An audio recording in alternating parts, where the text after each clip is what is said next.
You're one of the more well-known storm chasers. You're kind of a pioneer of the industry and the hobby as well. Basically, what made you interested in going into some storm chasing, and why are you attracted to something that could possibly be deadly? Well, I think that's kind of multifaceted.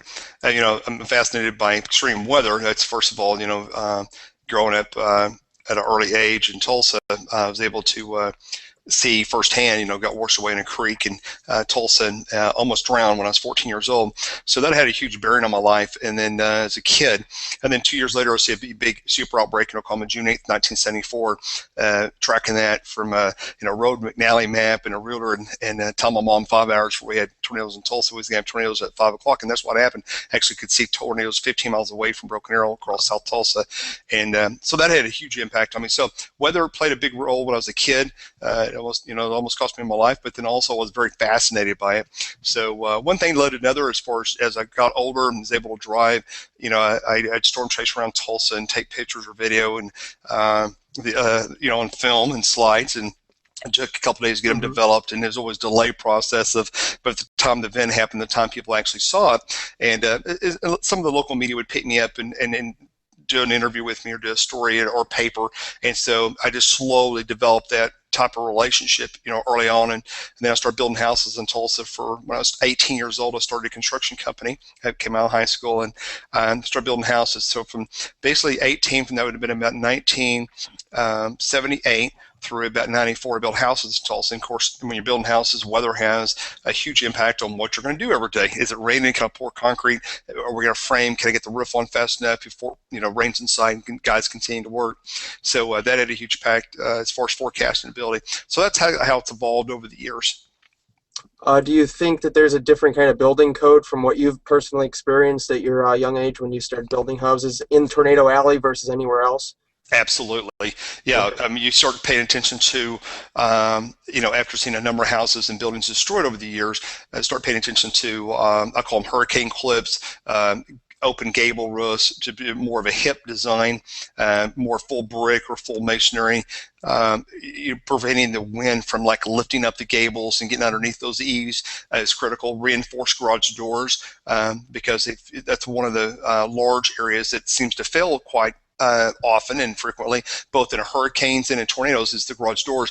Unless they're reinforced or built for hurricane or there's stronger winds, once that garage door implodes, then that becomes an open vacuum for the air to surge into the house and then generally lifts the roof up, and that's the first point of failure. Is when the garage door fails, that's going to be a potential area of the house that's going to fail as well. Okay. Before you get video of severe weather, you have to be in position.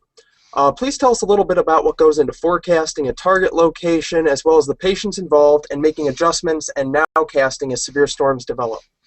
In the old days, I was telling some people a couple nights ago on a webcast that in the early days, living here in Oklahoma, born and raised here in Tulsa, is that I'd go by the Norman OU map, map room, the university there, and like 25 years ago when the satellites were first coming out, as far as visible, we'd take 1 hour maps and we'd put them on top of each other, and then we'd kind of just flip them back and forth and kind of look at where the draw line was and things, and the kind of a crude way of getting it done. And then when we was out in the mobile, even 20 years ago, back in the early 90s, late 80s, we would take I had a Commodore 64, and I'd had a phone coupler, and at 300 baud rate, I thought we were doing really good at that time, and we'd take it to a cell phone, not cell phone at the time, but a payphone, and it would pull up next to a payphone out in southwest Oklahoma in a town called Altus, and they had about a 6-foot phone cord on this payphone. It was really cool, and I attached it to the phone coupler. I would dial the 800 number on my CompUSA account and dial the number, get connected on the internet, and then download the DOS, the METARs for the Texas Panhandle, Western Oklahoma. Then once it was in the computer, I would take that information and I would plot it station by station, the temperature dew point, and tell the millibar pressure, and if the winds are backed or they veered. Of course, in the good old days when we had actual observations, when local OB would say Tarrant Q west or blowing dust, or we've had a wind shift line. You love all those kind of extra details, because back in the early days, you had to do a lot by reading the sky and also looking at the data and do your best as far as getting in place. Today, it's a totally different world. We have iPads, we have social media. It's all digital, much easier to do things on the fly. So I can pick up my, iPad right here, and the capabilities on my iPad is enormous compared to what we had just 5 years ago. So I can look at the Storm Prediction Center website. I can look at the mesoanalysis site. There's about a dozen websites I go to look at high-res model data. We went from 45-kilometer GFS model to the 45-kilometer NAM WRF model. In the early days, it was the LGM and also the MGM models, and now we've got the WRF model. We've got the rapid refresh model. We have the hurricane and the WRF models for during hurricane season. So we have all these real high-res models. And so what you do is you have to look at, all the data, and then you also have to play in climatology. The last time I've seen a pattern like this, what happened, just because it's warm, they've got a moderate risk. Sometimes there's no tornadoes, or maybe not even severe weather at the cap holds. So you got to constantly during the day, you can make a morning forecast at 7 or 8 o'clock in the morning when the new soundings come in. You look at all that data, you make your best forecast. It's not what it looks like right now at 7 a.m., but is that warm front, like today, the warm front is down on the Gulf Coast. It's trying to move inland over Florida. It's where's that forecast at noon, 2, 3, 4, and 5 when the storms develop? Where's that boundary going to be at? Where's the best place? Where's the boundary going to intersect and be in that location so that when it starts unfolding, you're there ready, waiting for that severe thunderstorm or tornado if it happens to be a tornadic type day. And it's tough. It's like sometimes finding the needle in the haystack. It takes a lot of planning, a lot of dedication, and if everything's right, you may get lucky that day and get to the right forecast. But over time, you develop the skill of recognizing things, and sometimes you have to look for the real subtle things. It's not always the obvious that tells you to go to a certain location. So you think it's really based on a lot of past experience, as well as do you think it helped you be able to do things the old-fashioned way when it comes to forecasting and looking at data that helps you now when you could just look at all the technology to get a much quicker forecast together? Absolutely.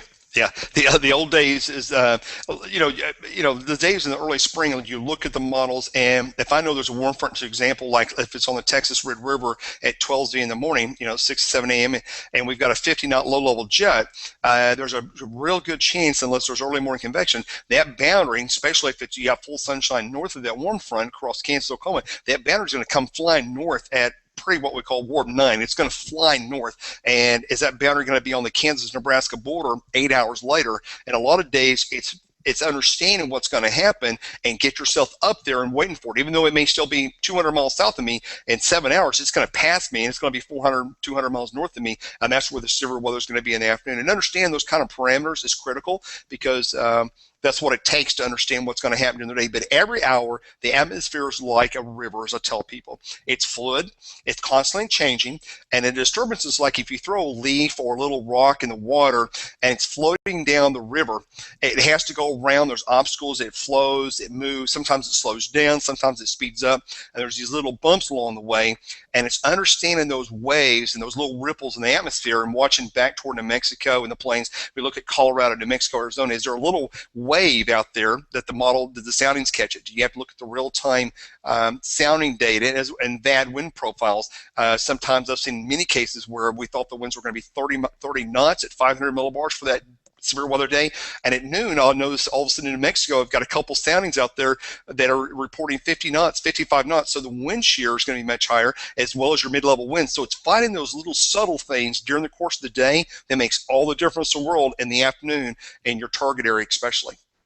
So overall, your target area is going to be basically south of the triple point between your warm front, your low pressure system, and then either the cold front or the dry line. You want to be ahead of where any of the cloud cover initiates. Well, sometimes you do and sometimes you don't. I've seen triple point situations where you would want to be maybe not, you might want to be near the triple point, but maybe you want to be 40, 50 miles east of the triple point, maybe because the winds have veered ahead of the draw line, and really the deep moisture, the true draw line might be back on the Texas-Oklahoma border, but in reality you might want to be 50, 60 miles east of that because the winds have veered ahead of the draw line, so your best conversion portions of maybe the moist axis well out ahead of the draw line. So it's finding those subtleties that makes all the difference. And then there's days I've seen on the triple point where, you'd want to be on the triple point, and I've seen you want to be, because if you have an extreme cap, like maybe it's 10 or 11 degrees in May or June, and you've got this extreme cap on the warm front southward, nothing's going to pop, and you got to get north of that cap, maybe where it's breakable at 7 degrees. And so that might take you being 50 miles northeast of the surface low in the cool air, sometimes on the cool side of the boundary, to get that storm up. And then hopefully if the warm front keeps moving north, it'll hopefully become surface based as it tracks to the east or east northeast along the boundary. And so you got to look for those subtleties, and sometimes it's you won't know it until literally the last minute sometimes.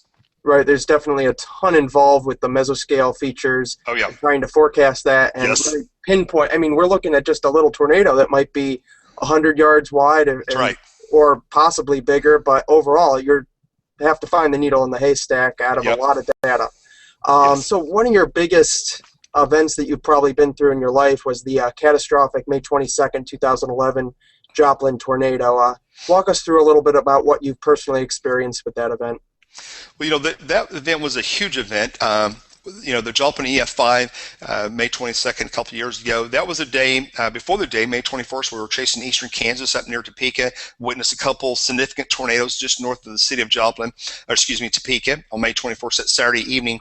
And as we came back south, we had an area of atmosphere left over. We had all this high cape, 4,000 or 5,000 cape the day before, that didn't have thunderstorms go through. And what that means is it's kind of, yes, it cools down, and the cape may settle down a couple of thousand overnight as the temperature cools and the low-level jet decouples. But what happens is that the atmosphere is basically, it's just sitting there. All that juice is waiting. I describe it to like people like gasoline. It's sitting there, and you have a draw line out on I-35. You had a triple point forming near Wichita in the morning, and lo and behold, out west, out in New Mexico and Arizona, we had another wave coming. So knowing that wave was coming, knowing we still had this volatile air mass, southeast Kansas, northeast Oklahoma, southwest Missouri, northwest Arkansas. But Kathy and I got up at about 7 o'clock the next morning, on Sunday morning. We looked at the model data, saw there was a moderate risk out from Storm Prediction Center. And we said, and the models were hinting at southeast Kansas was going to be the first initiation around 2 o'clock. And so we left Tulsa at around 10:30, 11 o'clock, and we drove up 169 just north of where I live here in Tulsa, and got in southeast Kansas. And shortly after 2 o'clock, by the first storms developing, and near Parsons, watch came out soon thereafter, tornado watch, and a mesoscale discussion talking about capes of 4,000 to 6,000 across northeast Oklahoma. It had a draw line, very explosive atmosphere, and it was going to be ready to fire this intense supercells. So we got up there, and we continued to follow the storms.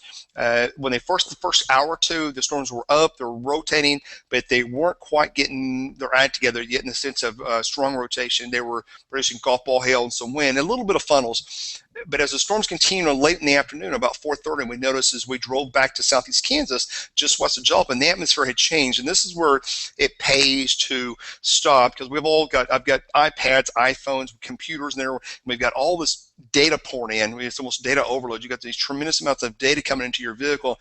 And so at times you just need to stop the vehicle. You get out, and I call this look at the sky. And that's what we did that day. I got out, and about 4 o'clock, I got out of the car, and I could see towering Q and new storms developing overhead. And I stopped the car, and I got out, and I looked up at the sky. And what I noticed was the bases were much lower, which tells me I was in a much lower LCL levels. I was in a much higher cape area. Temperature was like 78 with a 72 dew point. It was very sticky, that real sticky feeling outside. And when I was looking at the clouds, I could tell that the tower Q was already rotating violently. That as the towers were growing up like this, they were rotating very, very fast, and they were literally racing into the main storm tower to my north. And I got back in the car, and I looked at Kathy, my wife, and I said, Kathy, I said, something really bad's going to happen. And she says, what do you mean? I said, the last 3 times I've seen this was the May 3rd F5, the Brady, Nebraska, and also Bowdy, South Dakota. And that's when you're seeing rapid acceleration of the towers, and everything's kind of like 10 times normal speed. The towers were moving fast, low-level jet. Everything was coming together very almost perfect, and you have the sense of things going to get bad. And I said, And about 5 minutes later, the storm we were watching went tornado warned. We quickly went north, intercepted the storm, had a wall cloud producing baseball-sized hail that crossed to the north of Joplin toward Carl Junction. That storm soon outflowed. It weakened because it produced a lot of large hail, baseball-sized hail. It outflowed. When it did that, it spared Carl Junction to the north of Joplin from a tornado, but it sent this boundary. And in the springtime, when you have, it's kind of like I described in simple terms, it's like pushing a broom on a floor. If you push a broom and you're shoving everything toward a direction, it piles up. The moisture, the heat, the vorticity along the boundary, everything's focused. So now we have a northeast, southwest oriented boundary to the northwest sides of the city of Joplin. So all this high 5,000 CAPE is accumulated. You've got vorticity. You have extreme wind shear now on this boundary. And at the same time, we have a mesolow back in southeast Kansas. We have a new storm develops to the west of Joplin at around 5:15. And when that storm developed, it rapidly, in a matter of about 5 minutes, went severe, started rotating. As I'm coming in from the north side of Carl Junction into downtown Joplin, about 5:20-ish time frame, we notice the storm is rotating violently. There's a new tornado warning out for the city of Joplin. The sirens had sounded before we got into the city of Joplin. And I could tell there's people scurrying around. It's Sunday evening. There's graduation in town. There's a lot of traffic out on the roads. The restaurants are fairly busy. And I could tell things were kind of, you just got this feeling that people know something's coming. The sky was very black at 5:25 on the west side of Joplin, and also green because of the large hail, baseball hail just west of town. So we go west on 7th Street, and as I was going west, your eyes always you always want to, you have this sense, people's human nature is to look at the darkest part of the storm. Where's it black? Where's it green? And that's what we did, but my eyes told me something different. And what my eyes told me was the trees were leaning from northeast back southwest, or bending as I'm going west on Highway 7 to west of downtown, as those air was rushing down the northeast ahead of this gust front, because you have this what's called fourth link downdraft to the north of the supercell, northeast of the supercell, and the winds have come around, and now this air is rushing back southwestward. Now I just kind of follow the air and just kind of looked, and as I looked back southwest, I could see this large bowl rotating. It looked like a gear, is the way to describe it. It's about 2 miles across, and there was no tornado on the ground yet, but I could tell this gear, this bowl was spinning and starting to spin faster and faster. And I said, Kathy, the tornado's going to come down right there. Well, about that time, my Barron ThreatNet Plus I use in the car and the XM data, you could tell that the data from there, what we call the Barron Tornado Index, went from 4, 6, 7, 9, and every volume scan, it was skyrocketing. It was just, my numbers were going to the top. 140 knots a shear. My low-level locks are Trickman, which means that tornado is intimate. So there was no doubt, after years of seeing this same kind of data and working with this technology, that what was getting ready to unfold was an unbelievable event in front of me. So we go west. As I stop behind Officer Brewer on the west side of town there at 7th Street, I noticed that I've got power flashes now southwest of me. So I pull my car up around, my truck up around the officer that was on the west side of town watching for the storms. He rolls down his window. I roll down my window. He sees my laptop, which has a big hook on it, with a big, bright red, orange, black, you can see the big hook on the radar. And he says, "What's up?" And I said, "A tornado's coming down right now," and I'm pointing south of our location. I'm telling him that all the air is flowing, because while I'm talking to him, our car's rocking from the air out of the northeast going back to this big wall cloud that's coming into the city. And I tell the officer in a really quick fashion that in about 18 seconds, I said, "Tornado's coming down right now. You got to get the sirens going. You got to get the sirens going." Officer Brewer picked up the mic. He calls dispatch. He tells them, "Hey, storm chaser's pulled up. Says the tornado's going to come down the southwest side of the city. Get the sirens going." At about the same time, within 60 seconds, we have a fireman on the southwest side of the city of Joplin also called dispatch and says, "I see power flashes. I believe the tornado's on the ground." I turned around on 7th Street, came back east towards Scheffendecker, and at 7th and Scheffendecker, Kathy's shooting out the right side of the truck, and as I glanced at one time to my right, and as I glanced, I couldn't believe what I'm seeing. The entire bowl now is this large wedge tornado. It's about 3/4 mile wide with a lot of power flashes underneath it. I call 911 back again. This is my third time to call 911 dispatch and tell them to sound the sirens. I still don't hear the sirens going. As I turn south on Scheffendecker, probably about 30 seconds later, I hear the sirens resound again. It's that second sounding of the sirens that made people that heard the first siren go, wait a minute, that's different. We need to do something. I talked to the department stores, people from, from Walmart, Home Depot, the Pizza Hut, all those stores. When they heard that second siren, the managers raced to the front of the stores, looking out west. Some people could see it, see a black cloud coming. Other people said it was rain rat. Other people saw debris falling out of the sky, but they knew something bad was coming. For some people on the west side of town, it was already on top of them by the time the second siren, the siren sounded, which they had little chance to take cover in some cases on the west side of town. So we continued south on Scheffendecker, approaching 20th Street, and as we approached 20th and Scheffendecker, the tornado was now full EF5. It was moving probably 30, 35. The back wall in 45 seconds, as I'm going south of the Scheffendecker to 20th Street, I see buildings and homes south of 20th Street standing, and I see the black wall come across Scheffendecker, and as the backside of the tornado passes Scheffendecker, what was standing 45 seconds earlier is now gone. I see nothing standing, and I go, uh-oh. I go, this is an F4, F5. At that point, I make a call to Tulsa Weather, and I tell Tulsa Weather that a large destructive tornado is going to the south side of Joplin, even though it's Springfield's warning forecast area, Springfield National Weather Service. The second call, I get another call off to the Weather Channel telling the assignment desk that a large destructive tornado is going through the city of Joplin.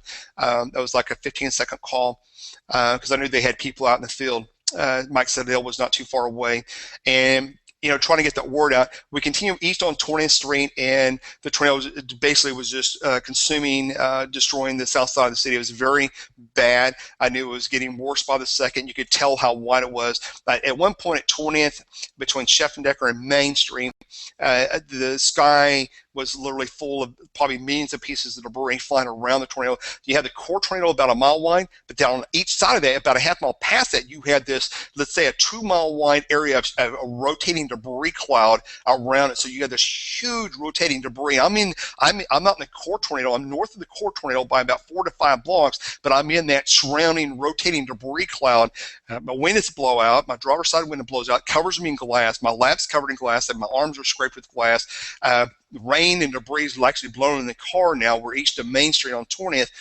And at that point, I know that I'm going to basically have to abandon the chase. I have to stop because the debris now, I've got power lines down in front of me, telephone poles are flying through the air, I've got roof-off buildings in front of me, and at that point, I'm about 20th just west of Iowa Street, which is the area just north of the Joplin High School.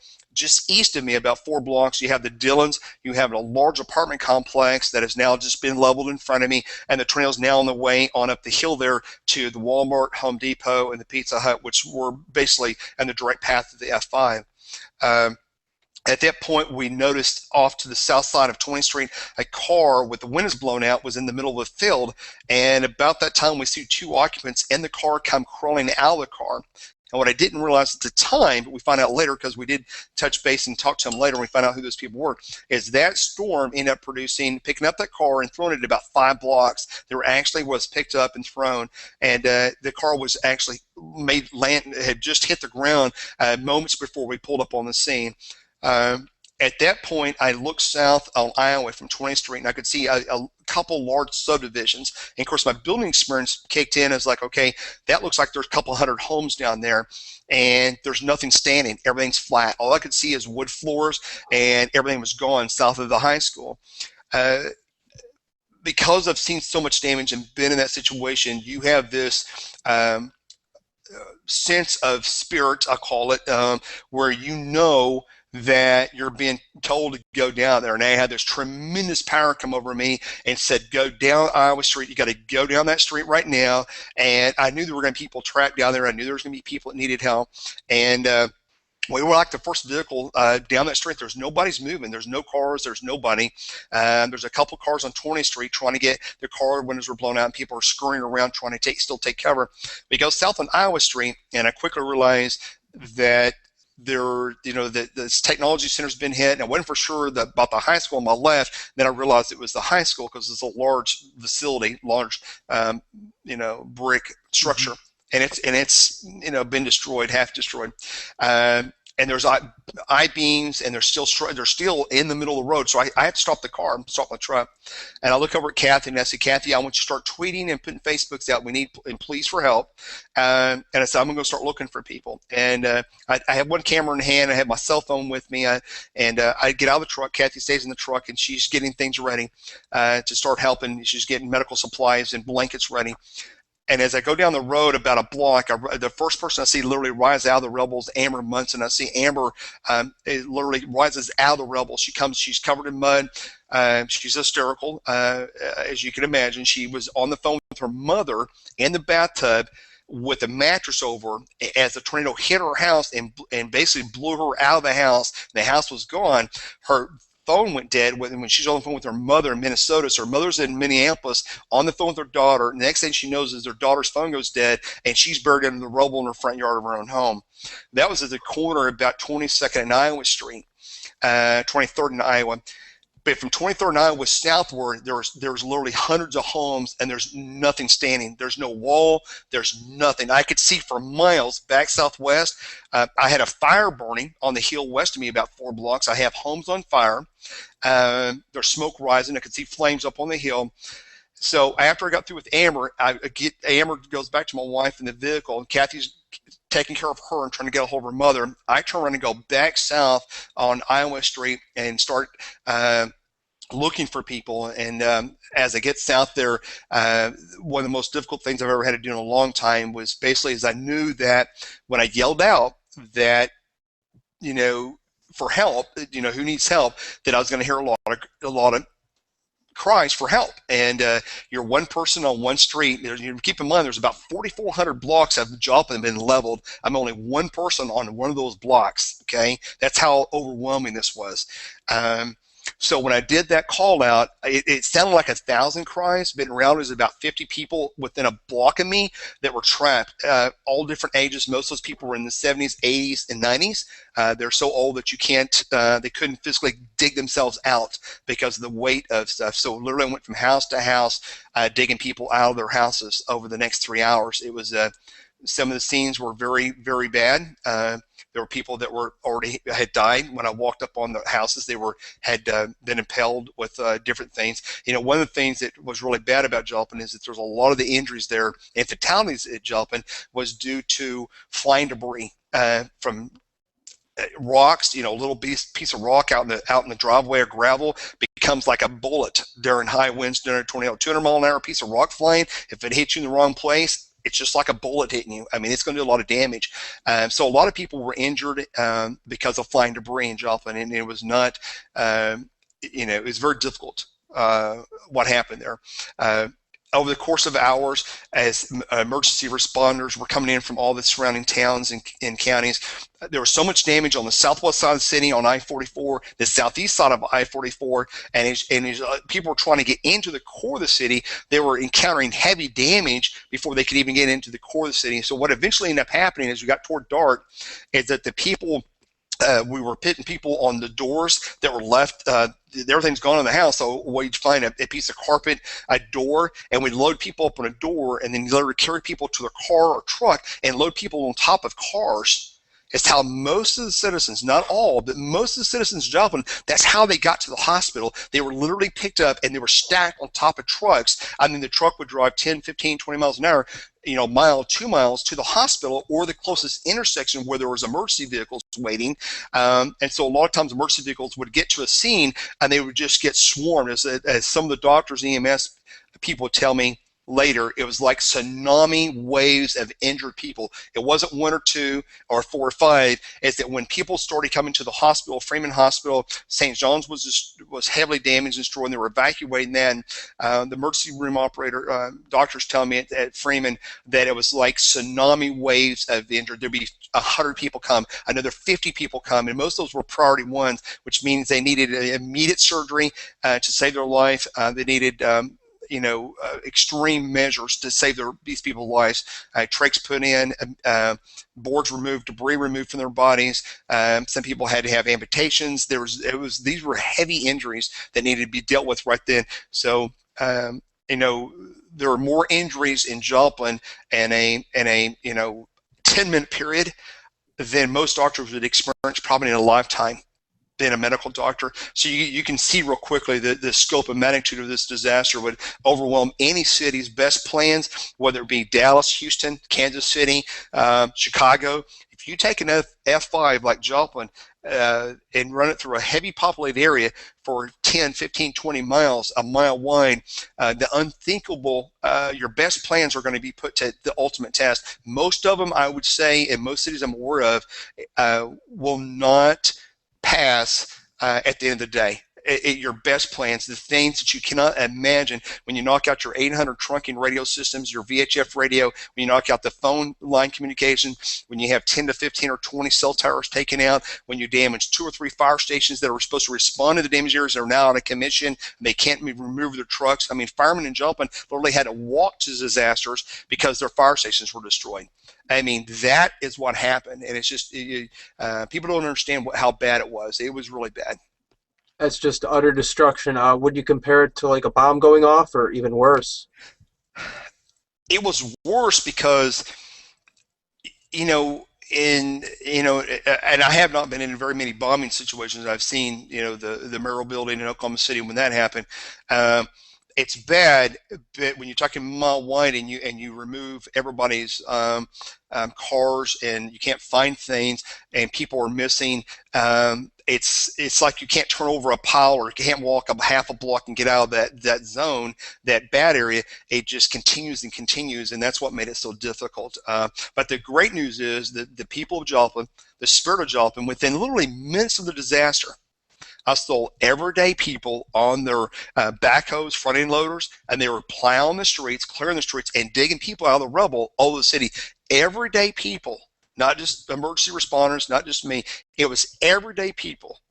The mothers, dads, the kids were coming in the neighborhoods and digging their relatives out, and it's just people helping people, neighbor helping neighbor is what happened in Joplin. And there was literally thousands and thousands and thousands of heroes over the course of not just days, hours, and weeks, but there was tens of thousands of people who helped Joplin over the coming last 2 years and helping that city rebuild. And it's really been a wide world. The whole world has poured out from people all the world have come to Joplin to help with cleanup and debris removal. So it's been an amazing experience in Joplin. Made a lot of fantastic friends there. And matter of fact, this coming spring, we're here in a month or two, we're got another special project fundraiser we're doing. It's going to be Project Storm Relief. We're going to donate to the Parks Department there, and we're going to donate trees to re-beautify the Joplin, because Joplin needs a lot of beautiful trees. Because if you look at Joplin before the tornado, it's kind of like a Norman Rockwell type setting. It was very beautiful, huge trees everywhere all over the city, and we need to get the trees replanted for Joplin and make it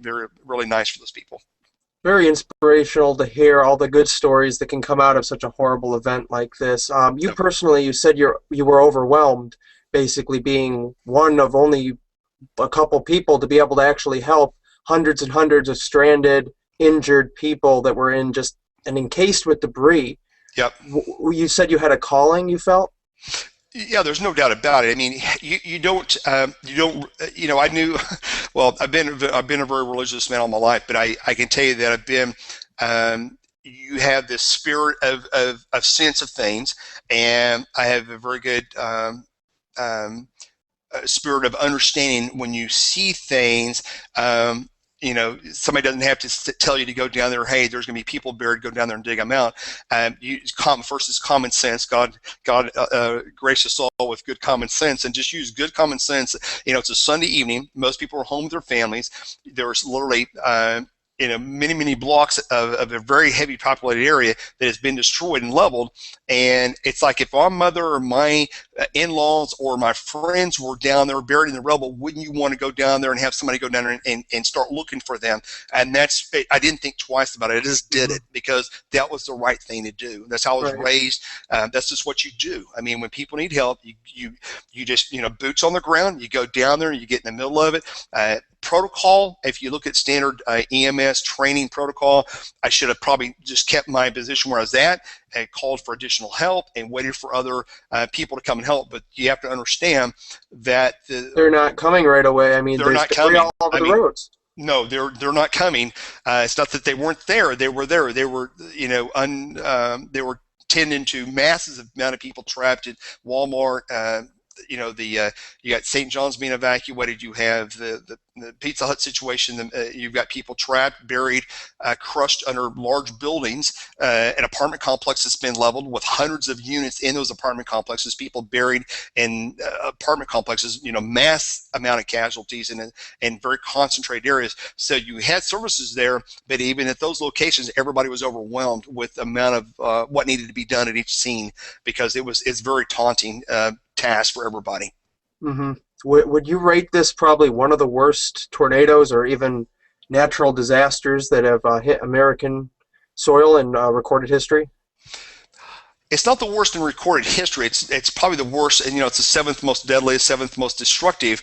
I think in the last 30, 40, 50 years of modern time, it's definitely one of the most destructive tornadoes. It's the fastest developing EF5, I think, in history, as far as just the sheer size. If you come here to Oklahoma City May 3rd, I chased that tornado as well. It was well televised, many live choppers on it. People knew it was coming. It started in far southwest Oklahoma. It took a couple hours to get to Oklahoma City. People was watching it live on TV 2.5 hours before it got there. This thing came down. It was on the ground, and in a matter of minutes, and quickly widened to 3/4 to a mile wide, and then plowed through the city. So they had a very short time to react to it. And then when it did happen, you basically overwhelmed all those emergency services as well as communications in that area. So it was very difficult to respond in a timely fashion, and I understand those things. And but yeah, it would definitely be one of the worst. I think it's one of the worst tornadoes in modern time. If you compare it to Tuscaloosa, as horrific as Tuscaloosa was, the Hackleburg tornado on the April 27th outbreak last year, 50 plus tornadoes in Alabama, those were all very devastating tornadoes as well. But again, the people knew that they could see the tornadoes coming 20, 30 minutes, an hour in advance, in most cases, not all. And so you had some sense of, I know it's coming, we've got time to take shelter. This one is as fast and as bad as it was, made it kind of an unusual tornado in the sense of how powerful it was and the scope and the magnitude of it. So I think in modern time, I think it's probably one of the most destructive tornadoes in modern time, the last 40 or 50 years, and the amount of damage it did as far as injuries. It's not the highest death toll, but it definitely was much higher than it should have been. But I still feel like that it's definitely the most destructive tornado in modern time, yes. And I've realized that once the sun was going down, and after working about 3 hours plus on digging people out of the rubble, and still many people trapped in the rubble, even at dark, there's still many people trapped in the rubble, that I realized as the sun was going down and there was a fire burning west of me, and I looked up and was praying to God that I needed help, and that help was coming, and that we'd gotten some words out, some phone calls to critical people, both at Tulsa Weather and Tulsa. Steve Tilts made a critical call to the governor's office for CERT teams and rapid response teams, both from Arkansas and Oklahoma, to deploy.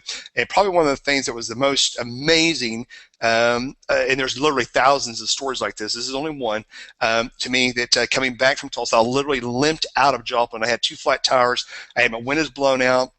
I made it to a gas station that had power on the I-44. Got some fuel, got some air in my tires, got to fix a flat in another tire. I got the glass that was all over my lamp inside the car, setting in glass, kind of swept out of the car. And then we literally had to drive an hour and a half back to Tulsa with no windows and glass kind of spraying around the car, the little fragments. As I realized as I was going down 44, this is about 11:30 that night. On the way back to Tulsa, there were literally hundreds and hundreds of fire trucks, police cars, ambulances, CERT teams, highway patrol from the Oklahoma Highway Patrol, local law enforcement, literally pouring up I-44 coming out of Oklahoma City, Tulsa, Arkansas. But massive aid was responding to Joplin, and it was a very good sign to see that much help coming, because they needed it. It was unbelievable. But to see that all happen was just, I can't describe it. What would be like one moment that's going to be instilled in your mind forever based off of that day? I would have to say, I don't want to give the names, but I would say that walking up on the first house and finding 3 gentlemen, with one of them had already gone, and a gentleman that was in the process of not making it, and raising his hand up to me and screaming for help. No. Wow. Yep. Wow. Whew. What do you feel about today when you just think about the whole experience that day? It's very sobering. It's very, um, it makes you very humble.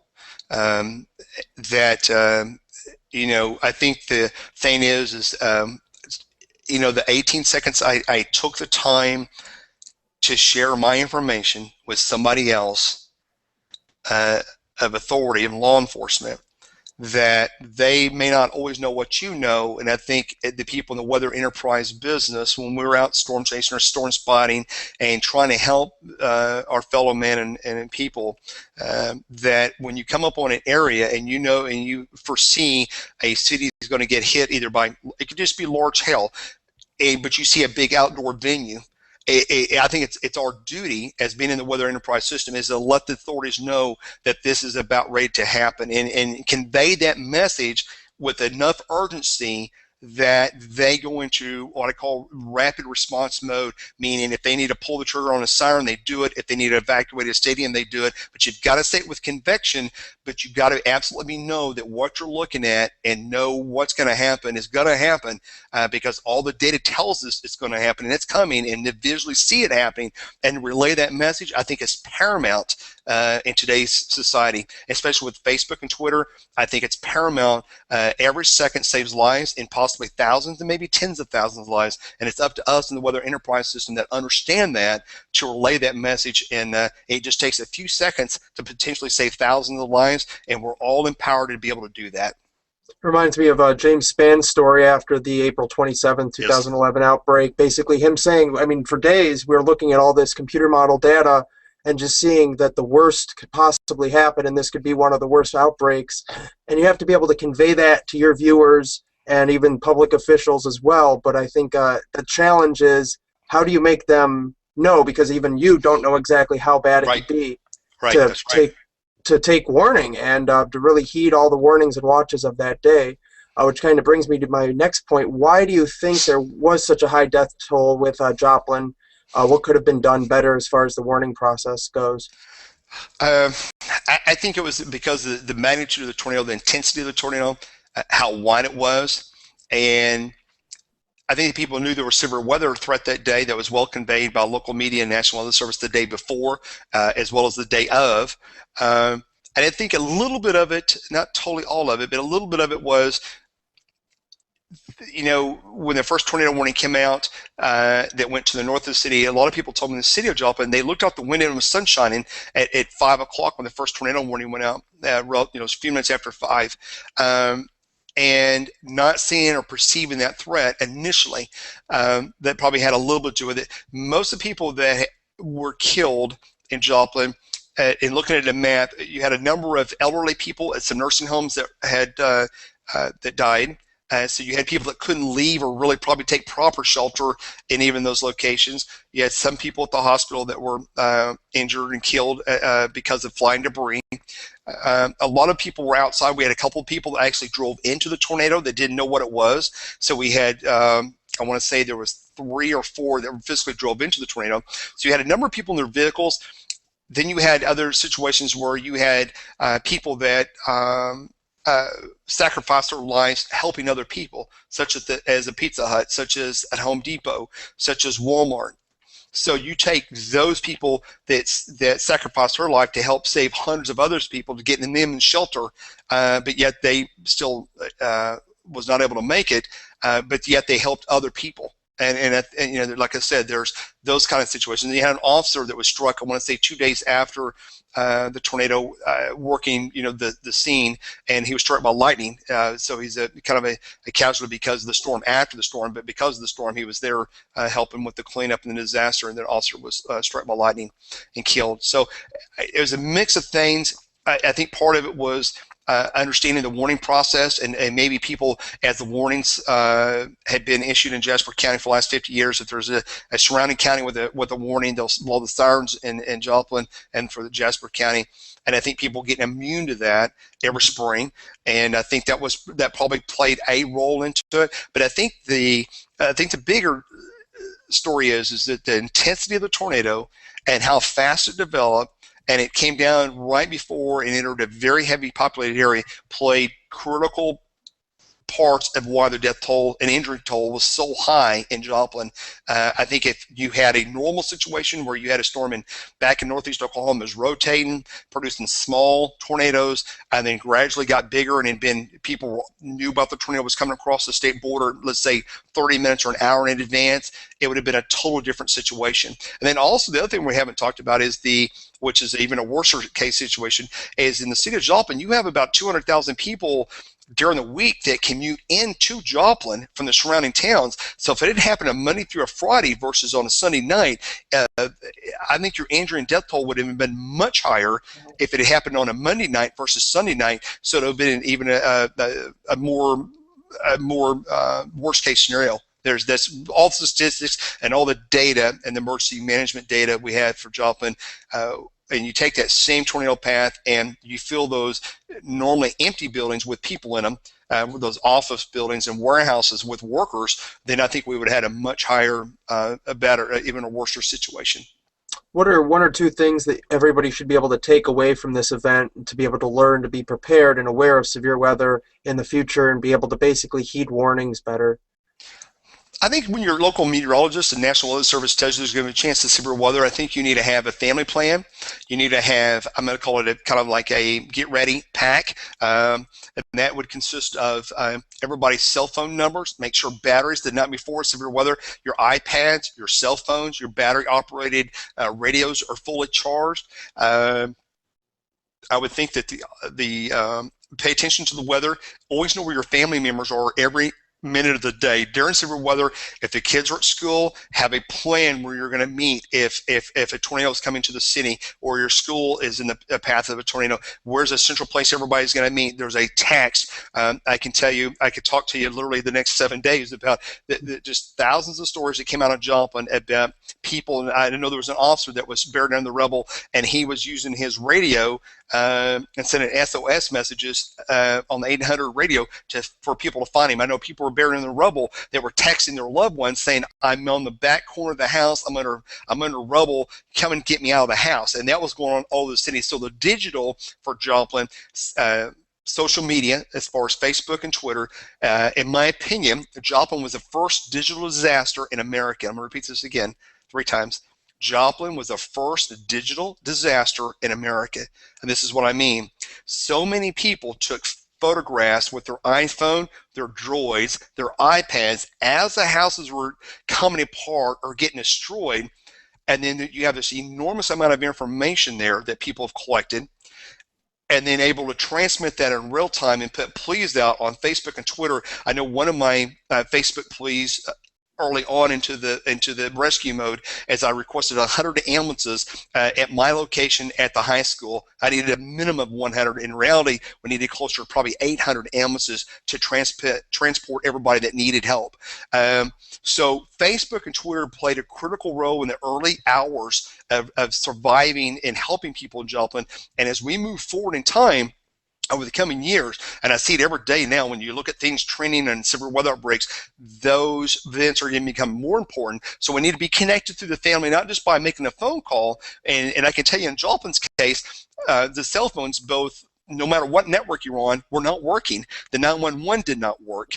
So you have to have a plan and think ahead and say, if something happens, we're going to meet here at this location. Have cash. Why?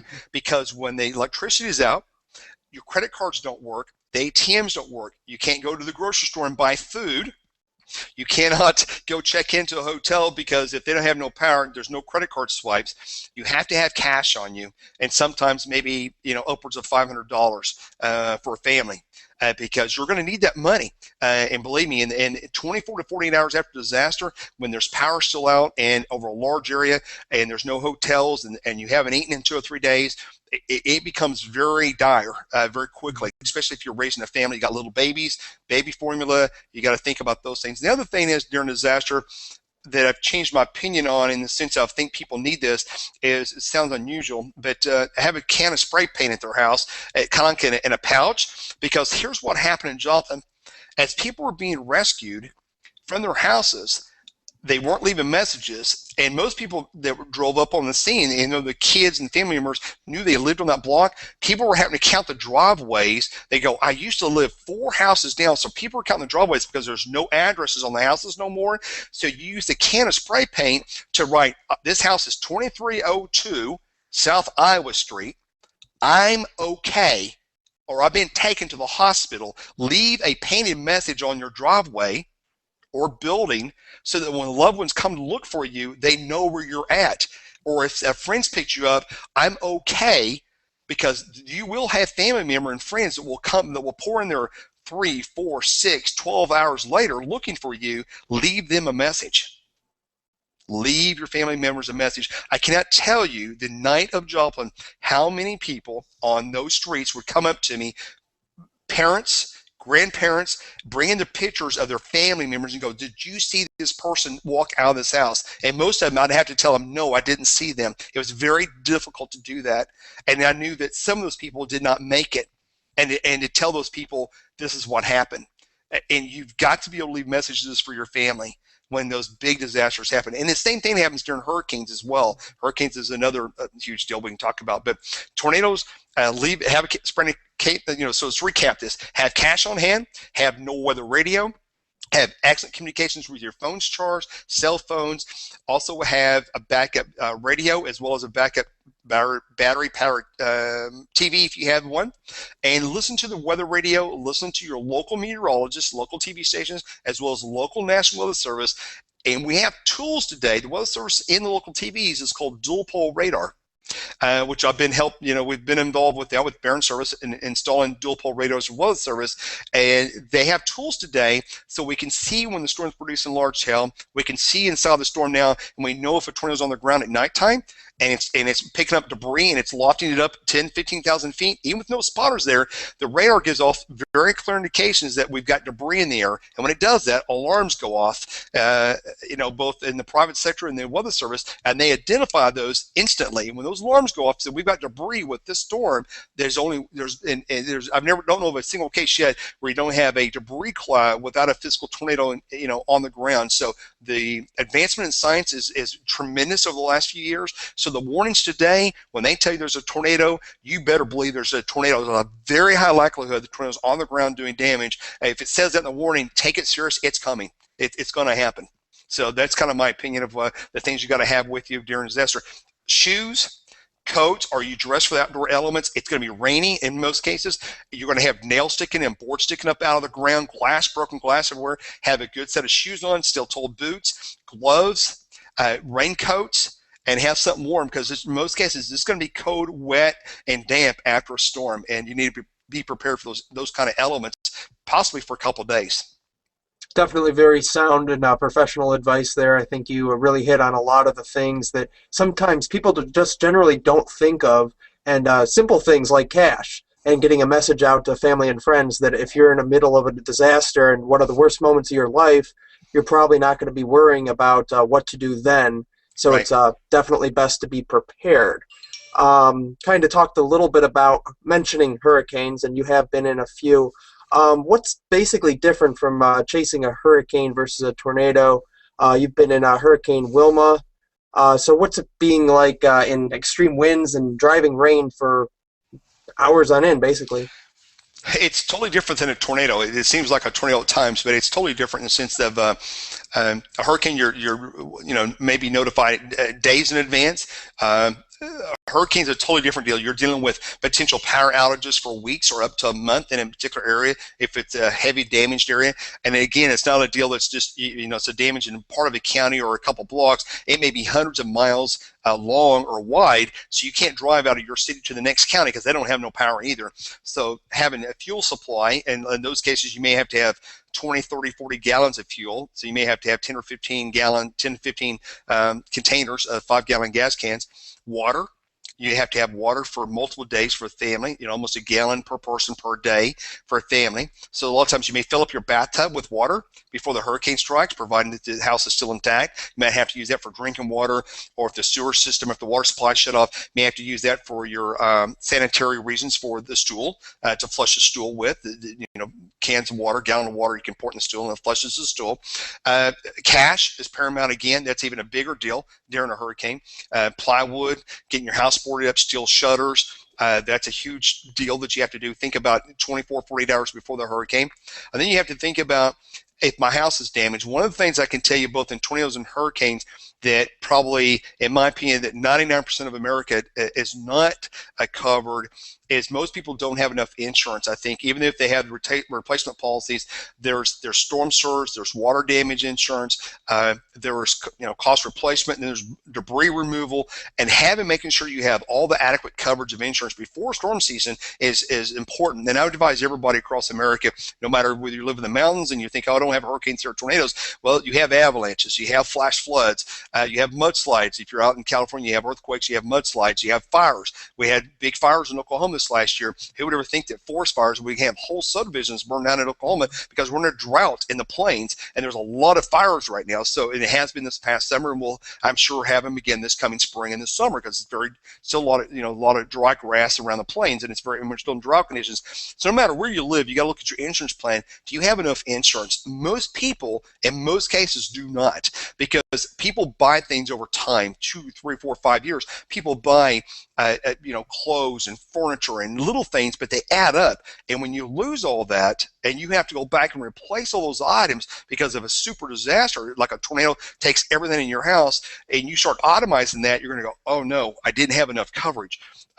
Those are things I think within an apartment complex, or even if you don't own the apartment you're in, or a condo, you're renting or leasing it, you need to have insurance. I can't tell you how many times, and especially even in Joplin, I saw a number of people that were renting houses or apartments that had no insurance at all. They lost everything and no way to replace it. It's very heartbreaking. So you've got to have insurance. I'm a big insurance believer, always have been, and I think insurance is a very, very important part of life, and especially when it comes to getting your family back together on your 2 feet, especially if you have a house or a condo or apartment. You got to have insurance.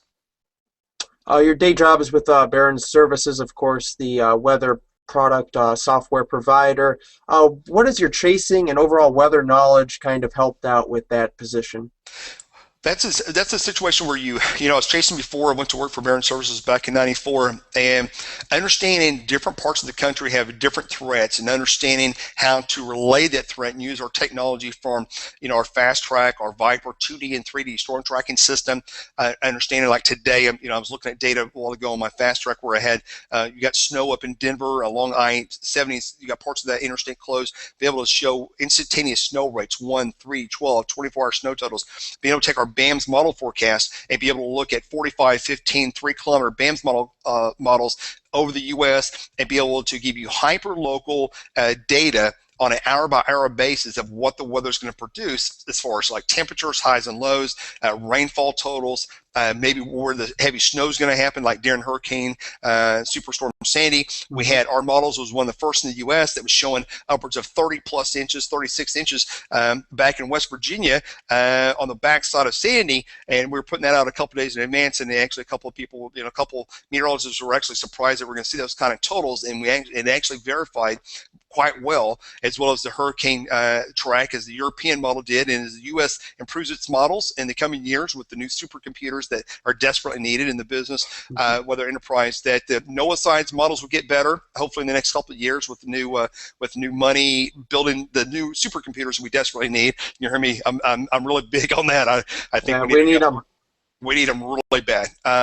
So that data is getting better. So you look at dual pole we've just installed and installing. We're finishing up that now, that project. And so I think close to 90% of the next reds now have dual pole on them. So we have this tremendous amount of science, and there's going to be a lot of new discoveries from dual pole as far as advancement of lightning, when you first tell those graupels, snow developing, what time the snowfall, tornado detection as far as debris clouds, debris from the dual pole. those kind of things are going to be great science as we move forward over the next 5, 10, 15 years. It's a new revolution when it comes to dual pole discoveries. So that's very exciting, both on the TV private sector, the government sector, and there's a lot of opportunities to understand all this new information and put it to good applied real-time operations, and so people can make good decisions from warnings as well as operational people taking safety in outdoor venues, and then using that knowledge to have a better understanding of what the particular threat is at a particular location. You've mentioned many improvements that are expected. What's undergoing basically now and then throughout the next years into the future? Do you think right now in the 2000s through, let's say, 2020 is one of the biggest periods of change within the weather industry as far as media, government, and also the private sector? Absolutely. It has and it is. I mean, social media is huge. That's leading the charge. Social media is going to have a huge impact, as well as all this technology I've talked about. The other thing we're looking at, the Weather Service and the private sector, is looking at higher res models, 1 kilometer models, updated hourly, using like the COSTA project that's going on down in Dallas, where you take the wind profile of the lowest atmosphere and you look at that, what the winds are doing and precip's doing, and inject that into the model every hour or every 15 minutes and reinitialize the model, and then produce these very high resolution data set, both for wind, temperature, and precip, in a short-term forecast. So you know what those storms or what the environment's going to produce is going to be becoming a bigger factor over the next 10, 15, 20 years, and that's where you see the whole industry moving into a higher resolution, more updating, more frequent updates on the model, and a higher resolution data set, and that's where the whole industry will be going over the next 20 years for sure. Definitely need the data. That's, of course, kind of debilitated due to resources. You need the money, you need the manpower to be able to get the data. I would like more air balloons coming up and gathering data.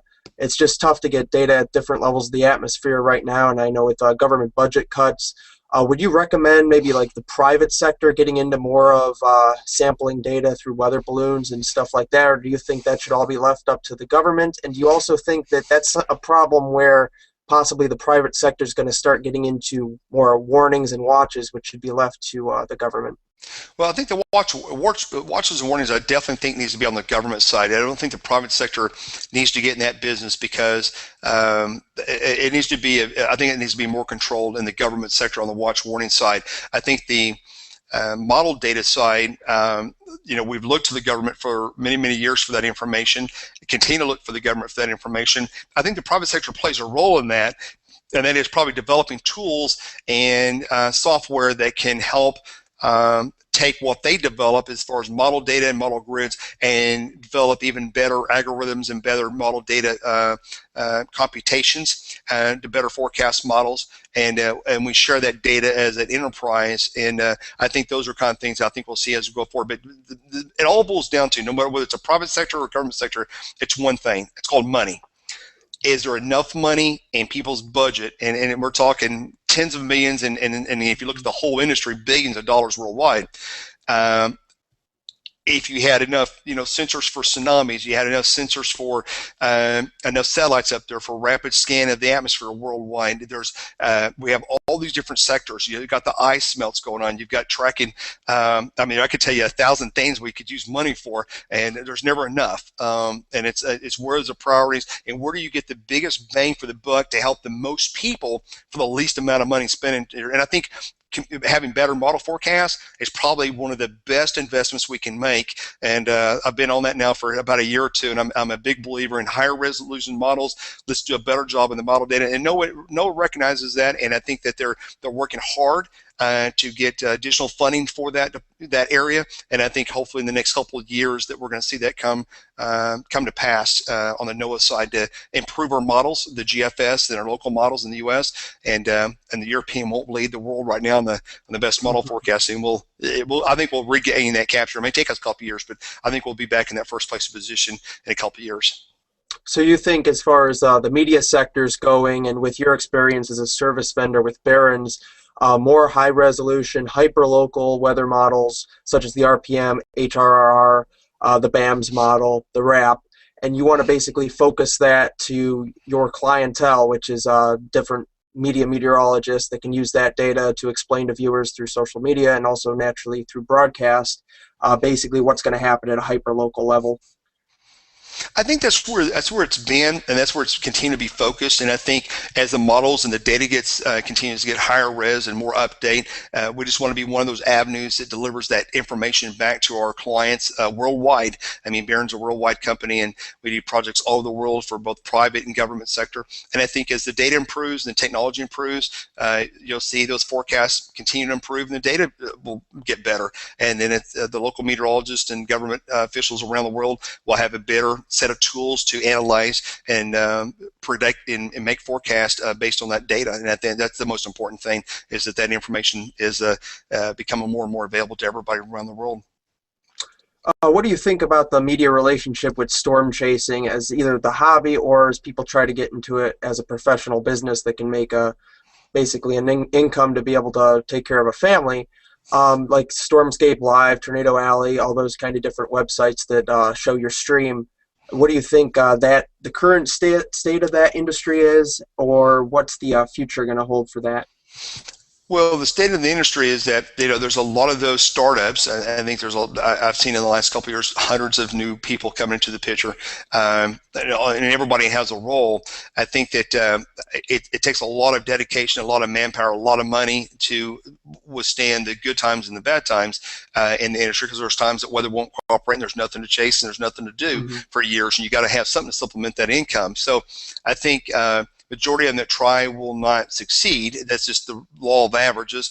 And the few that do will have to work very, very hard and branch themselves across many platforms to sustain themselves, from social media side to doing Kickstarter projects. So it's going to take a multifaceted approach for people to maintain themselves. You think it's a matter of getting sponsorships from different companies, as well as trying to build a relationship between local TV stations to be able to stream the product? Everything. I think it's local, building that relationship. It's sponsorships. It's critical. It's everything. There's not, in the early days you could do one or two things and be fine. Not today's environment. And the other thing that's a bigger issue is that you're competing with not 10 or 15 or 20 people out doing what you're doing. You're competing with now against thousands. It's because everyday people that have no interest really in weather, but are just Joe walking down the street, picks up his iPad or cell phone and goes, there's a tornado, takes a picture or video, he sends it to YouTube, it gets on the local media for free, and the guy that does it every day and for a living, he may or may not get a sale because somebody just provided that information at no charge. So that's what you're competing against. That's today's real world environment. So it's much tougher now for that same kind of business plan that worked 10 or 15 years ago to work today. So you think it makes it easier for the average Joe that just wants to go out and try to get a cool picture or video of a storm and can make a little money off that, and it's tougher for the seasoned professional? Absolutely. No doubt about it. If there's anything that you would like to add about storm chasing, media, your job with Barron's, any Joplin experience, anything in general. No, I think I'm very bold about the future. I'm very excited about the future. There's a lot of technology that we already have at our disposal now, and we're just putting it to good use. And I'm very excited about the future. I think our greatest discoveries, both in the private and government sector, as we move forward as a weather enterprise, is still before us. So I'm very excited about what's ahead of us for the new meteorologists and the new mets coming out of college or going to college. I think it's very exciting times, and I think you got a lot to look forward to. And there's a lot of new discoveries that are still before us, and I'm very excited about that. Good. Glad that there's some good things to come. Yes, there is. You have a website and also some DVDs for sale. Tell us a little bit about that. Okay. The website, we've got twisterchasers.com. Kathy, my wife, keeps that site up real well. We've got DVDs on there. Matter of fact, we've got a 4-pack we've had for a couple months before Christmas. We can buy our last 4 DVDs, which includes the Joplin DVD F5 and includes the year of the EF5, the 2011 series. and 12 series we just finished. That's included. We have the 2010, and then the Oklahoma City May 3rd F5 99. We digitally remastered that and put new footage in there that's never been released. So you get all 4 of those available now for $40, which is a phenomenal. It's like half off price. It's 50% off. So we do a 4-pack series for $40, and you go to twisterchasers.com and order that. And a lot of people have gotten the videos just in the last literally couple months. I just this week have received about a dozen emails. People say, I've just got your package. And when people with their weather enthusiasts or they're in the meteorology from all over the world, people see the DVDs and they're very excited when they get them. Because there's a lot of there's a lot of action-packed stuff, and there's hurricane chases on there as well, not just tornadoes, but hurricanes. We got safety tips in there for families. We're talking about wearing helmets during severe weather for the kids, put them in the bathtub. So we got safety tips in there, so it's all G-rated, so it's all good. The whole family can watch it, and it's just good education, and it's good severe weather, and you get to see all the crazy stuff that goes on when we're out in the field chasing. So plenty of good stuff, and all at a good competitive price. Yes. Good to hear. Yes. All right, Jeff, thank you very much for your time. It's been a great time chatting with you for, the last hour or so. Yes, thanks, Brian.